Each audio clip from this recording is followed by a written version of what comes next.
Hi, boys and girls. It's Mrs. Marburger. Unfortunately, I have a doctor's appointment that I couldn't switch today. So I am doing a recording and creating some asynchronous work for you to work on this afternoon. So this is your recording of the read aloud for today of Nasty Stinky Sneakers. So you can listen to this and then you can go on and answer the question that goes along with it after you listen to my recording. All right, so this is chapter 4 today. Mr. Sabaton snapped the leash in place.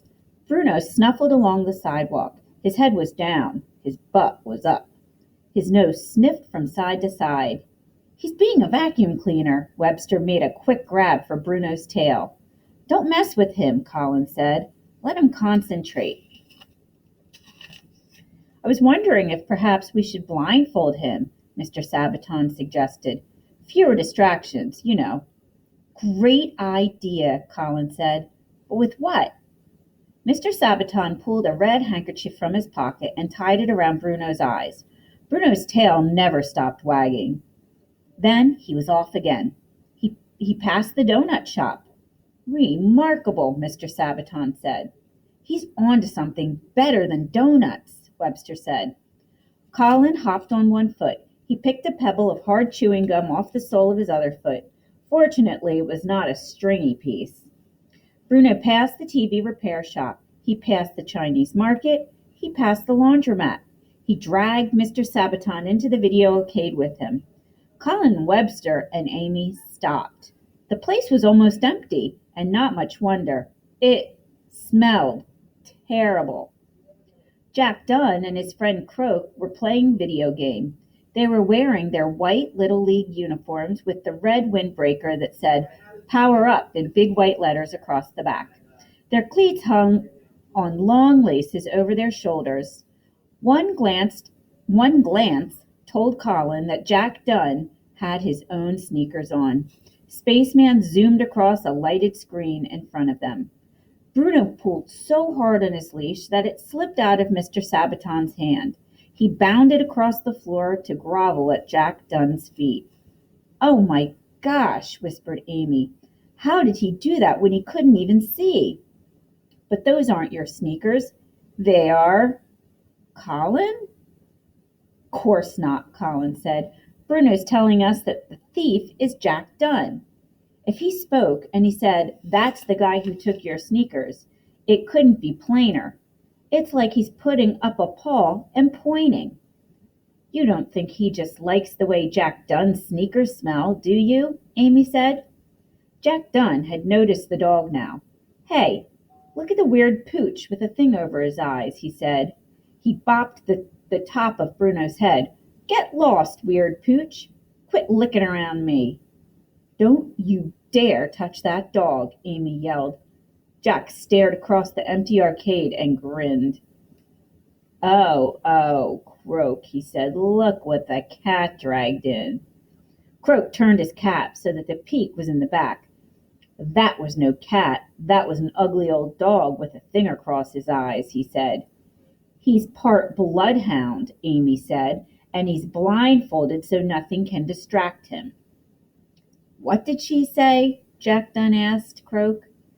Amy was talking funny, probably because she was holding her nose. She ran forward and whipped Mr. Sabaton's red handkerchief off of Bruno's eyes. There, doggy. Bruno blinked twice and smiled up at Jack Dunn. And you, Jack Dunn, Colin pointed, you give back my sneakers. I know you took them. Who? Me? Jack Dunn smiled an innocent smile. Who? Us? Croak smiled too. He pointed at Colin's bare feet. Aw, but look, Jack, he did lose his nice sneakers. Colin was so mad he could barely breathe. Bruno licked at Jack Dunn's shoes, dribbling and making happy sounds. Must be those fish heads we rubbed on them, Jack, Croak said. The mutt likes the way they taste. See, Webster thumped the video machine, and the spaceman flew forward a couple of inches. You guys were cheating. We knew it. You're not supposed to rub anything on your sneakers. The smell is supposed to happen naturally. Jack Dunn bent down and shoved Bruno away. Don't slobber on my sneakers, mutt. I don't want those nice rotten fish smells washed off. He looked up at Colin. That was pretty dumb, losing your sneakers like that. You shouldn't leave them outside your door. Me? Now, I keep mine under lock and key when I'm not wearing them. You thief, Colin began. I asked Poppy Roginski today in school if she was coming to the park to see me win tomorrow, Jack Dunn said. And what did she say? Webster asked. Drop dead? No, Jack Dunn grinned. She said she'd be there for sure. Maybe she'll even come to see us play today, Croak said. She likes baseball. Poppy Roginski had talked to Jack Dunn. She had said words, whole sentences even. Colin took a deep breath. Then he leaned forward and he grabbed a handful of Jack Dunn's jacket. Where did you hide my sneakers, you dirty rotten? His face was so close to Jack Dunn's that he could see the zips under his skin, almost ready to come out. Webster pulled him back. Come on, Colin.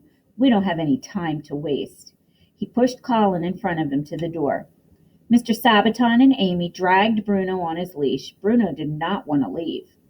I don't think it's a good sign that Bruno likes Jack's sneakers so much, Amy said.